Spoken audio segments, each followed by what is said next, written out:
Hi, Lynn here. During the month before our wedding, I'd been having headaches. I honestly assumed it was wedding stress and Drew's mother's fault. I powered through. The 2 weeks before the wedding, my sister was coming over every day to help because in the afternoon the headaches were so bad I couldn't do anything. My sister did everything: decorated the backyard, fixed my dress so it would pin up. She is a superhero.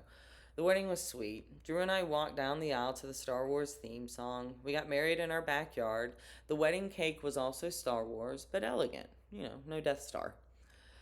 We had amazing musicians, friends of ours, play our wedding, and they even learned Drew and I's song, Mana Mana by Cake, also from Sesame Street.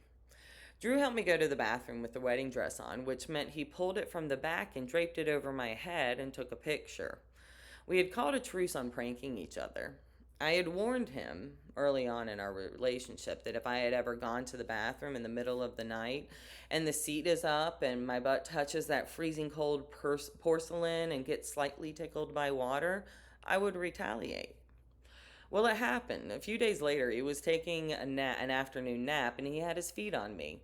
And I had the nail stickers, the ones that last for 3 weeks. Well, they had hearts, and it was summer in the South, which meant flip flops.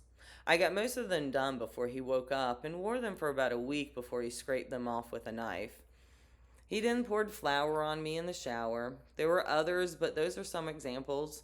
Then he asked to call a truce. I asked why. And he asked, "What are you doing?" I said, "Googling how to buy a helium tank." He asked why.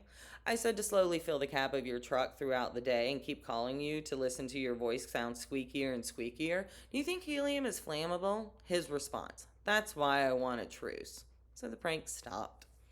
2 days after our wedding, I woke up at 6 a.m. that morning. Drew asked me what I was doing. I said I was looking for my sunglasses.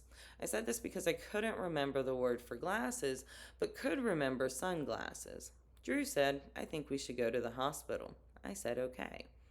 We got to the ER and went back quickly. The doctor was asking me how long I had been having these headaches, and I just looked at Drew. I had no words.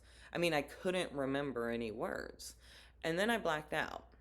I was told by the doctors that I was ripping the IVs out of my arms, and by my mother in law that my breasts were all out. When I woke up, I was told that I had a blood clot in my brain caused by birth control pills. Damn, really?